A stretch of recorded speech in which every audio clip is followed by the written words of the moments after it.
Welcome to my first ever podcast with a guest. And I said in last week's podcast, if you're going to think big. And if you're going to think big, think bigger. Well, I thought the biggest. And my first guest is the absolute king and expert in all of his fields. I'm not going to say field because you have so many, Dr. John Gray. He's the author of over 20 books, including the #1 best-selling book, Men Are From Mars, Women Are From Venus. And I'm just going to read a quote there. It was USA Today, wasn't it, who named it one of the most in the top 10, one of the most important books of the last quarter of a century, which is extraordinary. And it changed how millions and millions, if not billions, of men and women saw their relationship. Dr. John Gray now has a new book out, Beyond Mars and Venus, which is a guide, lovely, thank you, which is a guide for the younger generation in a world where our roles have very much changed, but our hormones haven't.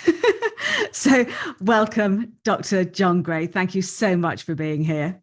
I think you summarized the book completely. The world has changed dramatically, but our bodies haven't. There's biology is biology.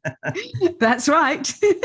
So the first thing I'd like to ask you, John, is you have an amazing story.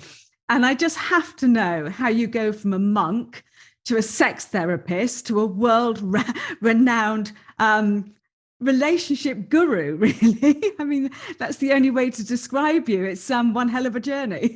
It is one hell of a journey.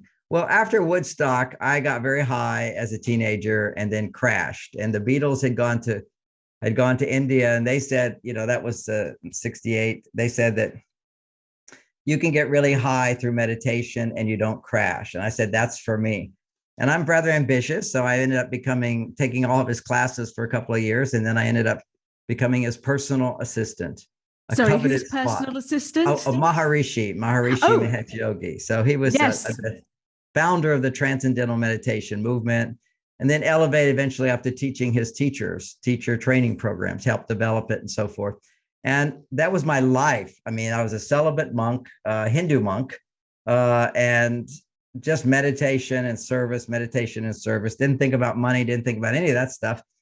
But then at a certain point, I was 28 years old. It's a time when lots of people decide, now I'm going to be in charge of my life.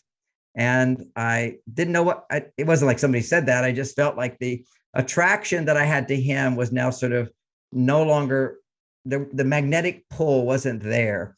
It's like I needed to connect to somebody who was a world teacher, because inside of me, there was a seed to become a world teacher, but I didn't know what I was going to teach. But then I just had a dream. I just said, I'm just going to go out. I felt like I wanted to go out to California. I had some friends out there, and I had a dream, and it was of making love to a woman, which I hadn't had in a long time, celibate for 9 years.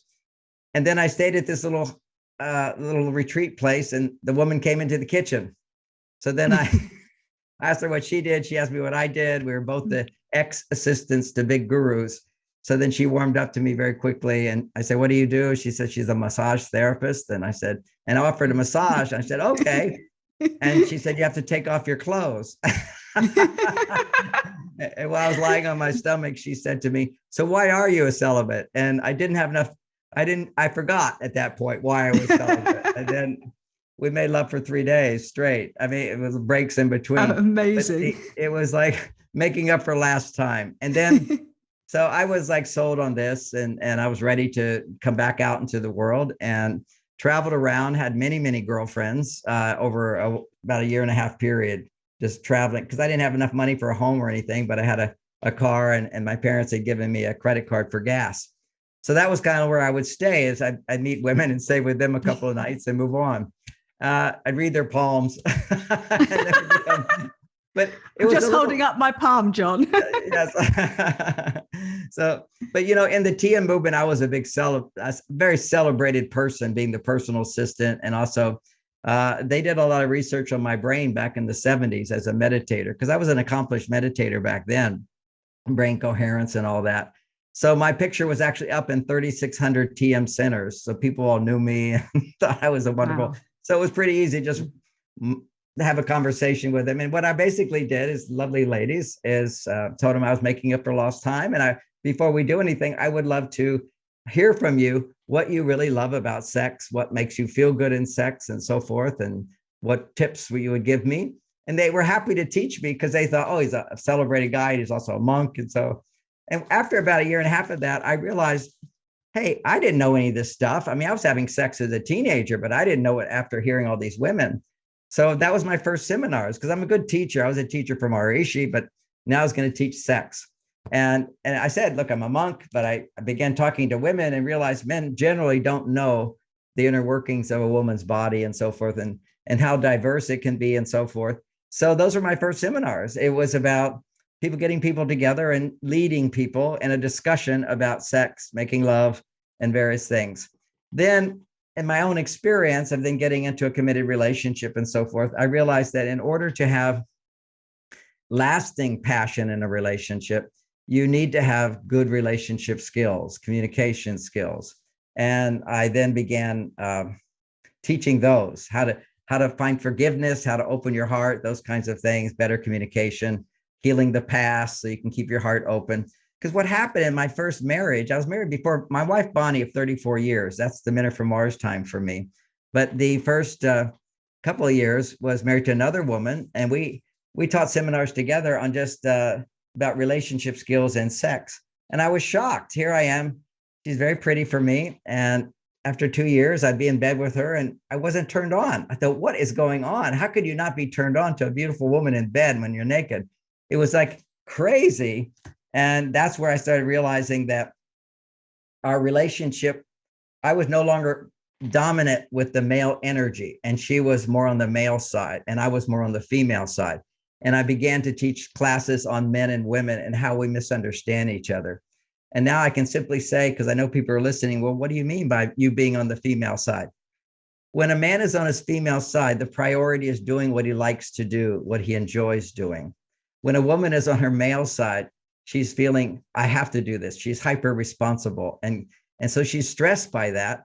And men will tend to go to the passive side, in a sense, just do what I like, have everybody do things for you. And I'm very good at that, but it weakened me. It made me more irritable, and I get defensive.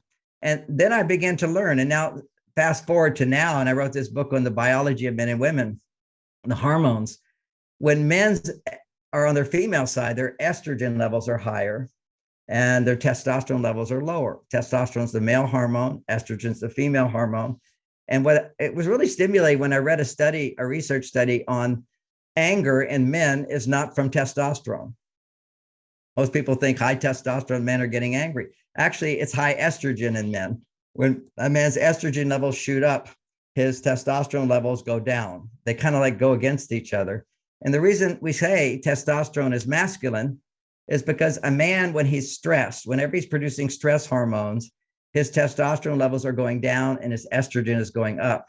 And when a man has well-being, his testosterone is about 10 to 20 times higher than a woman's. So that's the big difference. Men are testosterone. It's the fuel that allows us to stay in a state of well-being. And when our testosterone levels double, then we can fall in love with a woman and stay committed to her. That commitment stays, the arousal stays if your testosterone is high enough.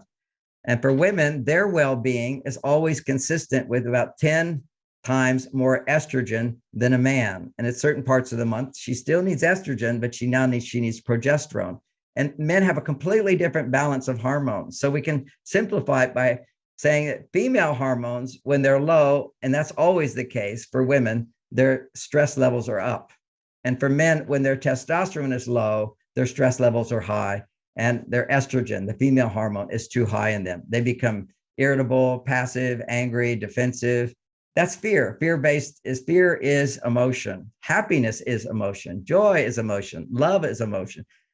And all these emotions are estrogen in your body. That's what's going on. So now we can have a whole new way of looking at communication skills, and they're pretty much the same skills I taught in Men Are From Mars, to explain why men and women show up differently. But we have this new problem which is as women are on their male side, they have a difficulty getting back to the female. And for men, they get over their female side. It's like they have magnets on their butt and they can't get up. They're doing what they like to do, but they forget about that. They're not motivated. So that's the whole thing in a nutshell. Then there's 1,000 communication techniques to teach men how to raise estrogen in women, and for women, how to raise testosterone in men. So you can create that passion that you experienced in the beginning. That's very interesting. And you talk about stress there, and we live in the sympathetic and the parasympathetic nervous system. And I'm an EFT practitioner, so I'm one of those mad tappers. Yeah. And I love tapping. I do tapping as well. I love it. I didn't know that. It's a fantastic technique, isn't it? Yes, it is. Yes. And we have these healing peaks in the parasympathetic. And so a healing peak is, when you're stressed, we wake up with normal stress, and when we go down, and then when we hit rock bottom, we have a healing peak. And, that could be where a cold becomes a flu, or a bad tummy becomes diarrhea. Even a heart attack, as you know, is a healing peak. But my favorite one, and I have to ask you about that, is an orgasm. Now, an orgasm gives a lot of functions to the body. And I don't know if you had this in the US, but in the UK in 2020, we had these 5 o'clock health briefings every night by the Prime Minister and his team on how we were going to look after ourselves. And never once did they tell us that an orgasm was a healing peak, and it would release all these wonderful hormones and protect us. So I wondered if you'd like to take the government's role there, John. Well, and why this happens? Why? Well, first of all, yes. If you look at what's going on in a woman's biology when she has an orgasm, is there literally whatever her baseline happy version of estrogen is. Like when you're feeling really happy and good, your estrogen levels goes up. And estrogen goes up when a woman feels, I can get what I need. I can depend on others. Like I have friends, I have a husband or a boyfriend, or I have a doctor, I've got a teacher, I got God, I can pray. Whenever you feel I'm not alone and I have a need, and I have support to get what I need, that will produce your estrogen. And when you have a romantic relationship, it will produce the highest level of estrogen in a woman. Literally, they can measure the estrogen levels in a woman's body when she orgasms. And when she orgasms, she has her basic baseline of being really happy. It will double and become 20 times higher than a man. That's a woman opening up an orgasm. And that's recharges her body. We're having a huge decline of testosterone in men, and a huge is decline. That sorry no, is that ahead. Partly because of the dopamine fix that kids are getting on computer games, on TikTok, on this kind of fast computer life? Is that affecting, raising their dopamine and therefore lowering their testosterone? Is that anything digital overstimulates you? TikTok, for example, is massively addictive. But the real big one, you ask why is this low testosterone in men?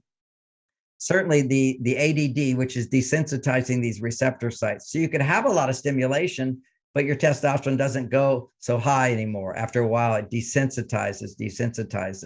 And that's why people are having so many males are having trouble keeping their sexual interest for a partner. They lose their ability to commit.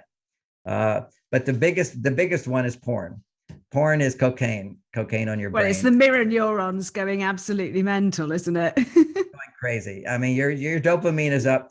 So what happens then is, when I wrote the book on this, I hadn't been doing porn at all. So I went online, maybe as a teenager, I looked at Playboy, which was basically a woman in a bathing suit or underwear. That was, now we got the whole shebang, and we're desensitized. That would do nothing for somebody. That's called desensitizing. If somebody wants to experience that, watch one of the movies, a black and white movie from the 30s, and you'll be bored to death.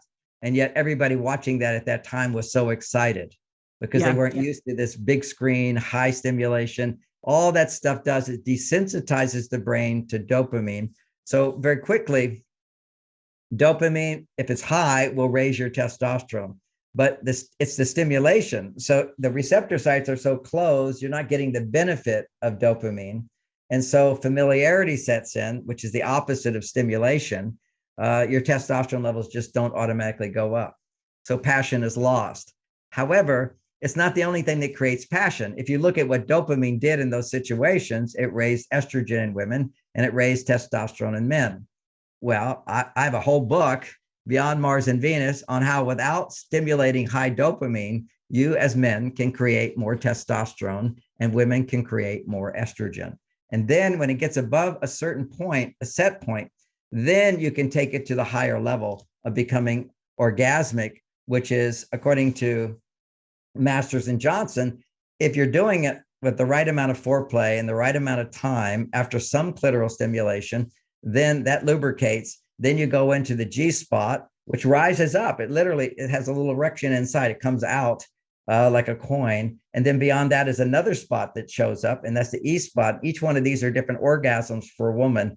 And then around the cervix is, moving around that area, the cervix will actually come down in a woman. And this was all photographed by Master and Johnson. I don't know how they did that, but when she hits the really high level of orgasm, the cervix comes down. And all of these things, according to the Taoists, are activating all of the acupressure channels in your body for health and wealth and happiness. See, this is all a feeling of abundance that you have it. That's the foundation of success.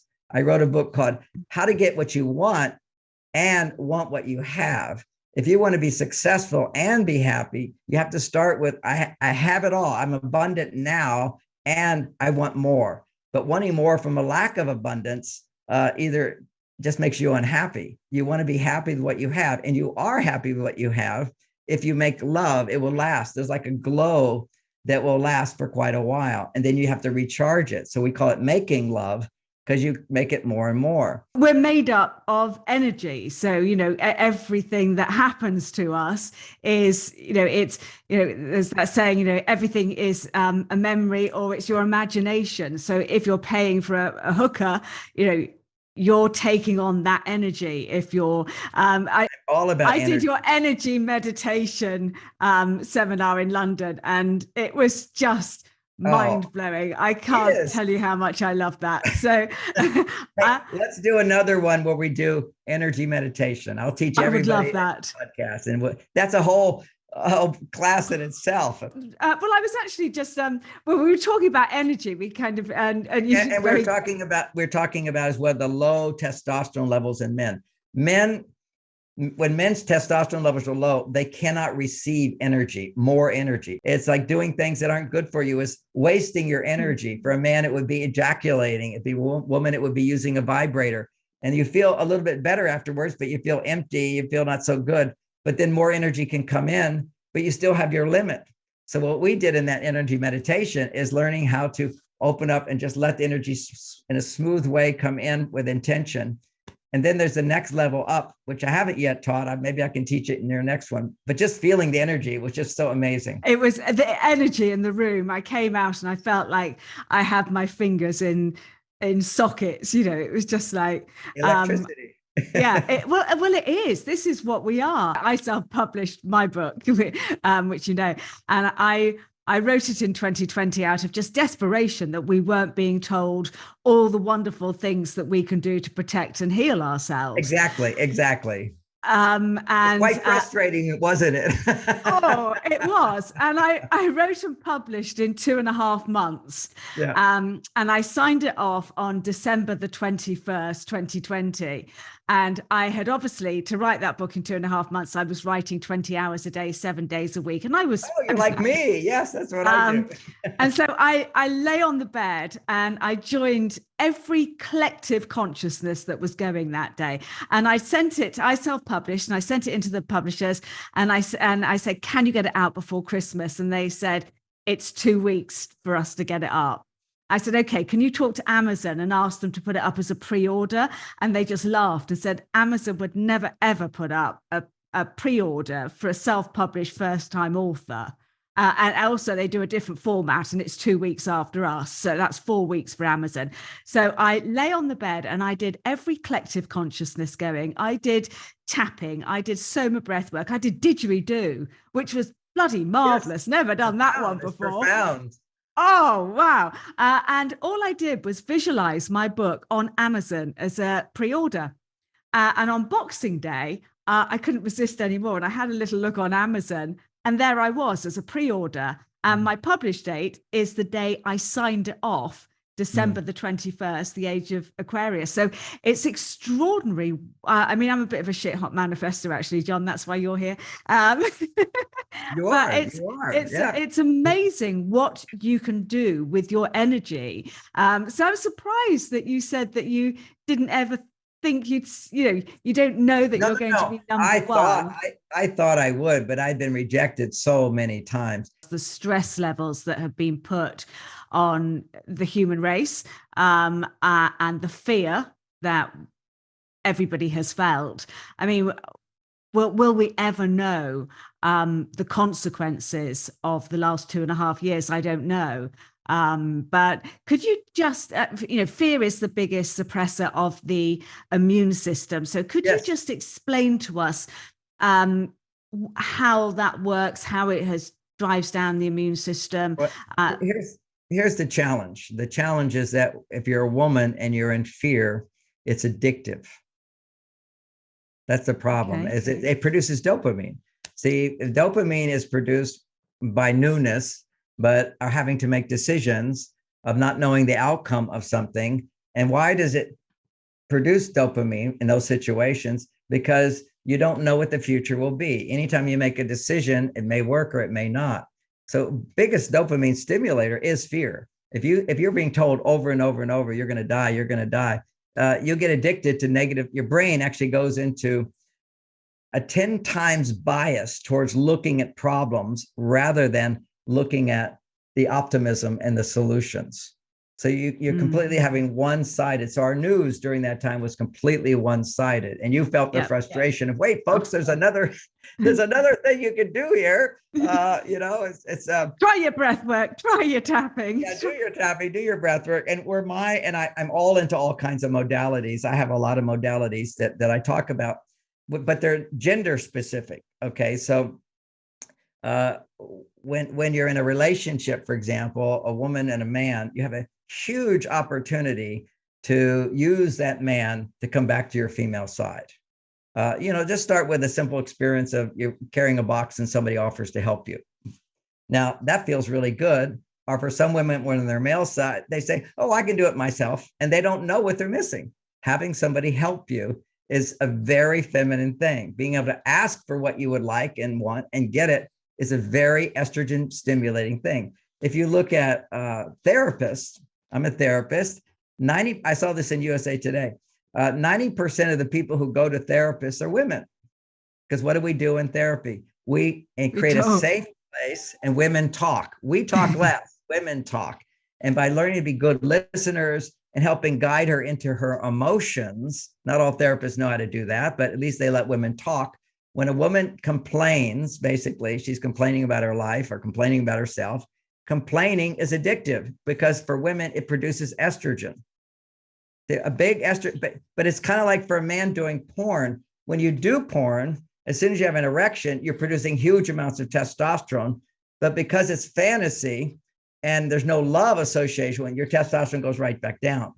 Now, for women, when they complain, their estrogen goes up, but then now they have more to complain about. It doesn't create optimism in terms of what are you going to do about this? How are you contributing to this problem?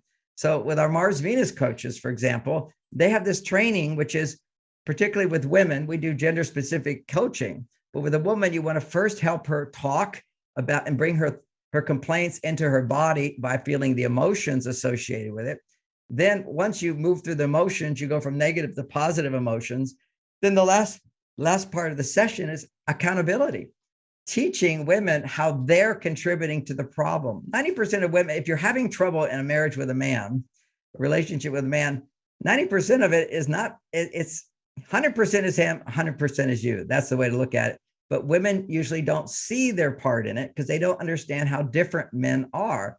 If you complain to him, he'll do less. If you give him more, and then you try the other extreme, I'll just be so nice and give him when you're not really feeling it.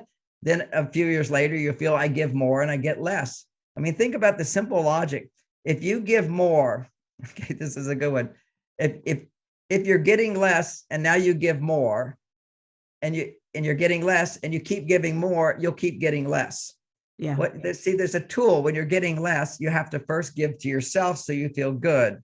Then you, without being demanding, you can now ask for help.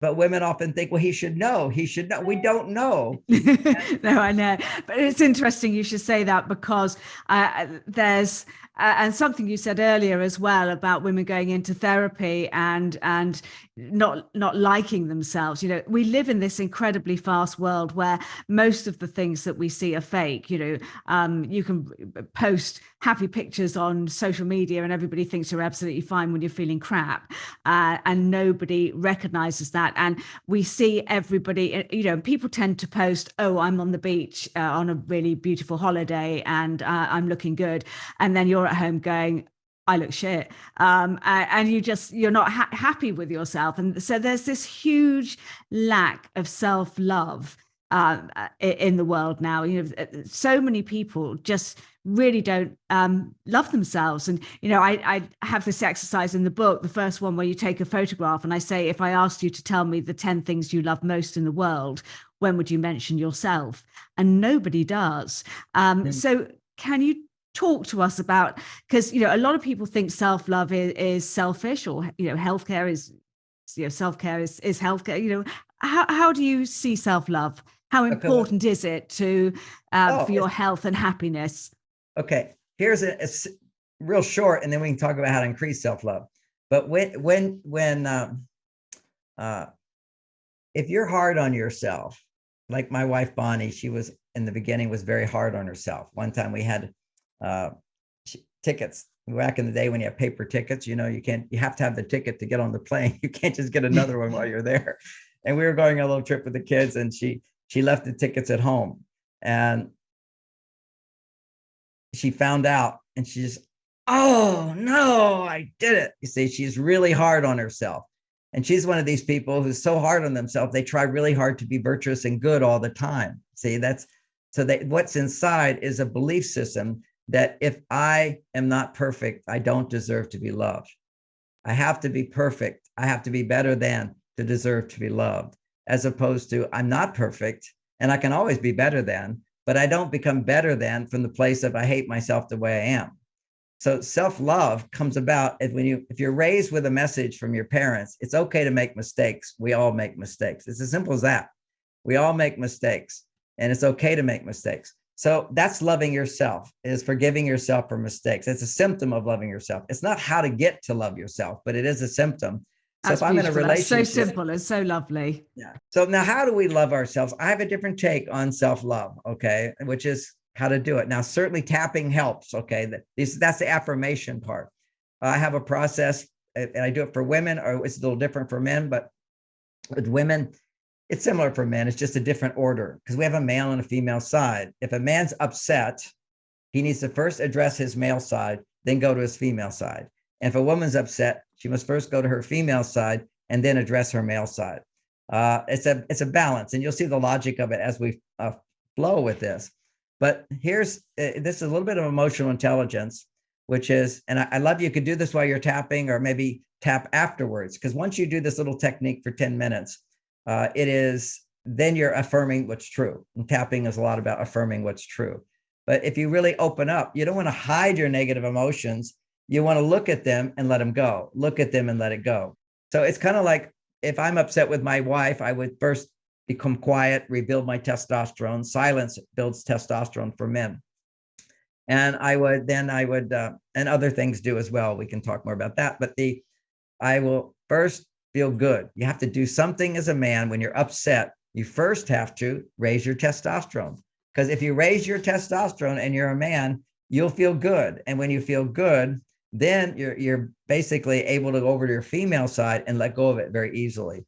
And you can do this through analysis. You can do it through processing emotions. But the analysis is just simply, what just happened that didn't work? You see, we defend. That's a normal reaction. We are warriors, right? We defend for women. But if a woman is upset with us, we go right into this defensive reaction where we want to make her feel better by telling her she shouldn't feel what she feels. And she's talking about things that happen in her life. we want to tell her, oh, don't worry about that. You could just do that. And that's called solving problems. The biggest mistake we make when our wives are feeling emotional or are not so happy with us, are not so happy in their lives, is we want to come in and give them advice, and they're not yet asking for our advice. And sometimes they don't want our advice. They just want to talk it out. The biggest mistake we make when our wives are feeling emotional or are not so happy with us, are not so happy in their lives, is we want to come in and give them advice, and they're not yet asking for our advice. And sometimes they don't want our advice. They just want to talk it out. Because here's what happens. When a woman can talk about what's going on inside of her when she's stressed, her estrogen levels will go up, and then she will feel really good. However, if she's talking about what's going on inside in order to change somebody, she's creating more wiring in her brain to look at the negative rather than the positive. For men, when they masturbate, their testosterone goes up and they deplete themselves of life force energy. Yes. And that's back to your theme, which is energy. You know, my energy is boundless energy because I've learned how to make love, and I never ejaculate. Maybe occasionally. I have many, many orgasms. That's an advanced state. But there's a thing that every man can do to keep his energy super high and not have it go down. Right now, statistically, and this is a new thing, every year for every age category in men, their testosterone levels on average go down 1%, down 1%, down 1%. And the average 50-year-old man has half the testosterone he had when he was young. And I'm over here with yeah, sorry to interrupt. Do you actually think, though, that this is, I believe very much that we're being poisoned by very toxic food and glyphosate and things like that? And we know, yes, over 70% of the immune system is in the gut, and our guts are being hammered by completely toxic food that's designed to be addictive. Okay. So toxic meat, okay, they're adding hormones to your meat. You're getting hormone injections, basically, if you eat cheap meat. It has to be hormone free. It also has to be, what is it called? I don't know the right word for it right now, but it's in a positive way, they kill the animal. They don't scare, the traditional animals, when they go in, they're all producing adrenaline, and that's a chemical. So you're getting adrenaline. Yeah. And cortisol. Oh God, I'd never thought of that. Meat. I don't eat meat, so I'd never really thought of that. No, but you're just eating that. But there are they're organic and meats that they do exist, and they don't have all the negative side effects of meat, because a lot of books now have written how bad meat is for people, but they're talking about those factory farming, factory farming, not other meats. And so there's a place. I used to be vegetarian for 9 years, and for me personally, when I started eating meat again, good meat, it's like I became stronger, okay? And I felt more, my self-esteem went up. I was more confident, I was more powerful. It was a big testosterone producer for me than just being a vegetarian. I'm not promoting any diet. I think you have to find the right diet for you. Yeah. But I don't think there's one diet for everybody. So that was agree. Sorry, in Ayurvedic medicine, Ayurvedic grandmother, you've got your different doshas, and we are all so different. And we're all so different. You need to follow your heart. And what I find is you'll naturally be drawn, when your hormones are in balance, you'll naturally be drawn to healthy foods for you. But when your hormones are out of balance, and this is why I keep coming back to finding the balance, once they're out of balance, we tend to desire things that will push us further out of balance. For example, sugar cravings. People who have lots of sugar cravings. Basically, if you follow your feelings, see, oh, I feel like I want more ice cream. And so, oh, it's what I feel, so it must be good. No, just because you feel something makes you feel good doesn't mean it's good for you, okay? And that's my big obstacle when I'm teaching women how to come home and talk to their husbands about what you're feeling from the day, and not what you're feeling about him. A lot of my audience won't have husbands or wives. My TikTok audience. So I just kind of would like just to address to them as well emotional eating. And whether you're going back because to when you eat food, estrogen goes up. Okay, so it becomes anything that produces estrogen in a woman can be addictive, and so basically, and men get addicted to porn and anything that raises their testosterone high that they're not generating by healthy ways. So there's ways to make testosterone and then it goes lower. There's ways to make estrogen and then it goes lower. Eating is another estrogen stimulator. Masturbation for women is a massive This is terrible. But what the Taoists say is if you masturbate your clitoris, if you're a woman all by yourself, you will overstimulate your kidneys, meridians, and then you'll gain weight. This is for every woman to know. Throw away those vibrators. You don't need to have sex with a robot. Find a man. I haven't gained weight. Sorry. No, but you're very lucky. Different biologies, but that's theirs. But you do a lot of energy work, you see, to keep your energy up. I do, yeah. But they're looking at optimization. And then we go back to a study in Japan where they studied men in ejaculation or release. And the men who were having sex just on Saturday night, okay, they had sex on Saturday night. What they found, if you can go in a man for 6 days without the release, on the 7th day, your testosterone increases 50%. And everybody hungers to have that wonderful, fresh feeling you had in the beginning when there was all that dopamine. So this is how you can create a lot of testosterone in a man without depending on dopamine. It's your wife of 20 years. There's nothing new about that. So what's going to produce the dopamine? Well, just abstain from sex for 6 days and see. People go, oh, no, I want to do more sex. I get it. And just try it. Bring back the passion. And maybe some days, if I'm in some place that's new and different, you don't care. You're naturally feeling all sexy and everything. But there's kind of a routine that couples get into where they have sex on Saturday and sex on Tuesday or Wednesday, the twice a week routine. And what they found is if you do this twice a week routine, your testosterone levels never increase 50%. So right? It's a very hard world we live in for young people today because, especially the fact that everywhere was closed down for 2 years. And so everything's on dating apps. And it's a really tough world for the youth to navigate, I think. They just need teachers. They need people to teach them and guide them. They don't have anybody understanding this. One of the best books anybody should read when they're young is Think and Grow Rich. Have you read that book? I haven't, no. It's the most popular success book in America. There's a few others from 40 years ago or 100, I don't know, maybe 100 years ago, whatever, called Think and Grow Rich. And in there, he interviews Napoleon Hill. He interviews all of the most successful men in America, the men who really led the way and built America into what it is today, or used to be. Used to be. Used to be. I think we'll just put that in. These were the great men. And it's all about men, because at that time, it was that men were on their male side, women were more on their female side, and focus more on their children, their home, and charity, and supporting the community and all that. Those are all very estrogen stimulating activities. But now the ecstasy comes when your testosterone and your estrogen are shooting up high together. That's what we're looking for, is balance. And we can do that once they have more freedom. The more freedom we have, the more access we have to both sides. But if you only go to one side, it's like tipping out of balance. At a certain point, you fall down. That's when you're addicted to that side. And so to go back to the other side does not feel natural. It takes willpower, just like to give up a sugar addiction. It takes willpower. Doesn't feel good to do it. You've got to go through the process of retraining your brain to come back and activate your female side, which is the right anterior parietal lobe, which for every woman, and when she's born, is bigger than her left.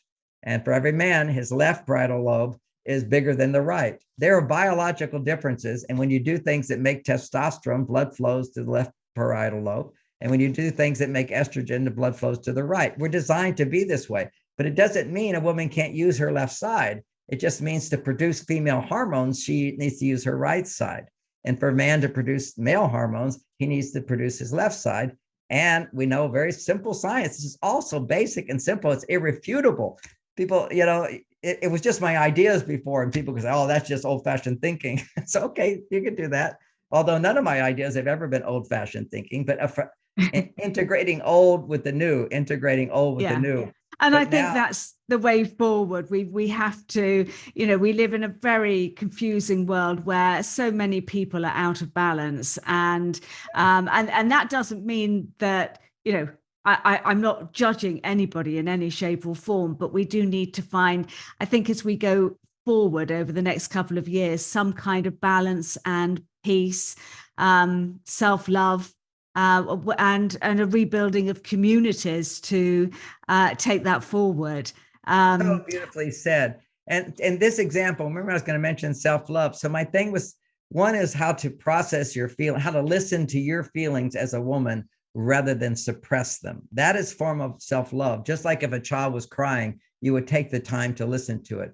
Most women don't even know that it's even in there because, as Freud would say, we suppress, and it builds up and it builds up. And then it gets projected onto ourselves, or we don't like ourselves, or get projected onto our partners and we don't like them. We overreact to them and we overreact to ourselves when every day there's an accumulation of stress. See, it's like, this is upsetting and this is upsetting and this is upsetting and this is upsetting. But we just keep saying there's nothing I can do about it. See, when there's nothing you can do about it, you just kind of go suppress it. There's nothing I can do about it, so don't do anything about it. So you stop feeling anything. You numb, you go numb, you go numb. But then you get in a relationship with your partner and you feel I can do something about it. I can complain. I can tell them they're doing it wrong. I can give them advice. Men are giving women advice, telling you how to be, and women are giving men advice, whatever. I'm sure there were a lot of people screaming at their telly at the news in the last couple of years, giving them advice. Yes, both you and me too. We are out of time. I'm so sorry. As I said, it was a great conversation. Billy, I could listen to you all night. Yeah. Please come back. Happy to. I would love to do the meditation with you. I also, and I'm just going to mention very briefly, and we don't have time to go into it, but one of the first interviews I ever saw with you was on your remarkable work with autism. And I would love to do a podcast with you on that, because what you discovered, I thought was extremely profound, and I think very much pushed under the rug, because, obviously you had to, but your work in that is extraordinary. But for now, I just thank you so much. I know you have a gift for everybody viewing or listening to this. So if you go to your webpage, you have a lovely, lovely gift. So would you like to tell the audience what you have for them? If you go to marsvenus.com, or just say Mars Venus, search my name and it will come up. But marsvenus.com/gift. It's a free seminar that was written by my daughter and I, and we send you emails with quizzes and information and some video and so forth. And it's how to get everything you want in your relationships. And there's 4 different courses: one for single men, one for single women, one for married men or in a relationship men, and one for women in a relationship. So whatever stage of relationship you're in and your gender, you'll get a specific message for you in that. We'll put the link for that in the show notes for the podcast, so that they can find you. And I'd just say, go and have a look at Dr. John Gray's webpage. There is so much, your generosity in giving out to people. It is fantastic, and I'm a massive fan of your work, as you know. And so thank you. So for now, thank you very much, Dr. John Gray, for being my first podcast guest. My honor. Bless you. Thank you.